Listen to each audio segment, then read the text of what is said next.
Bonjour à tous, c'est Monsieur Laplage, j'espère que tout le monde va bien. Voici la correction des exercices sur les fonctions. Les exercices 2 et 3, page 299 pour commencer. Alors, on voit que nous avons ici une courbe dessinée dans un repère et on demande de lire des images ou de lire des antécédents. Alors, il faut se rappeler ici que l'axe des abscisses, l'axe horizontal, c'est là où on va lire tous les nombres de départ, les antécédents. Et sur l'axe vertical, l'axe des ordonnées, c'est là où on va lire tous les nombres d'arrivée qu'on appelle les images. Première question, on demande de lire l'image de 0. Donc on regarde le nombre de départ 0 ici sur l'axe des abscisses. Et on voit qu'on ne monte pas pour atteindre la courbe et on ne descend pas. Donc en fait, l'image de 0, c'est 0. Deuxième question, on demande de lire l'image de 4. On regarde 4 sur l'axe des abscisses et on voit qu'on monte ici pour atteindre la courbe jusqu'à 2. Donc l'image de 4, c'est 2. On peut s'aider ici de trait ou avec sa règle. Question inverse, question petit c, on demande de lire les antécédents de 0.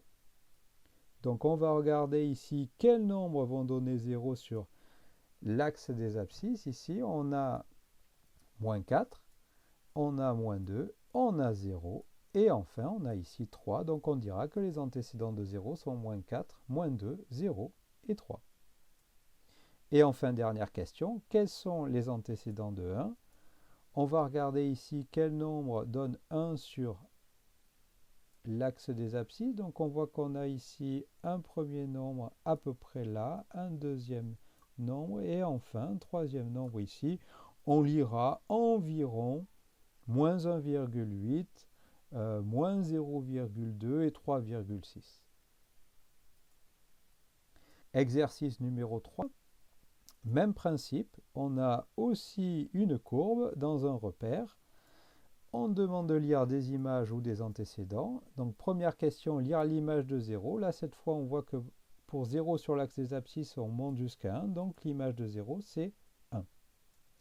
Deuxième question, quels sont les antécédents de 1? On peut s'aider ici d'une droite qui passe par 1 sur l'axe des ordonnées. Et on voit donc ici, il y a 0. Et il y a un deuxième nombre qui nous donne 1 ici, c'est 3. Donc les antécédents de 1 sont 0 et 3. On demande aussi les antécédents de moins 2. Donc là, on va regarder pour moins 2 sur l'axe des ordonnées. On voit que sur l'axe des abscisses, il y a un seul nombre ici, c'est moins 3 qui nous donne moins 2. Donc on dira que l'antécédent de moins 2 est moins 3. Citer un nombre qui n'a pas d'antécédent question petit c, on peut prendre n'importe quel nombre ici ou ici qui ne va pas avoir d'antécédent. Alors moi j'ai mis par exemple moins 4, pas d'antécédent. Et enfin citer un nombre qui a 3 antécédents, on peut prendre par exemple un nombre ici qui aurait 1, 2, 3 antécédents. Donc par exemple ici j'ai mis moins 0,5 possède 3 antécédents.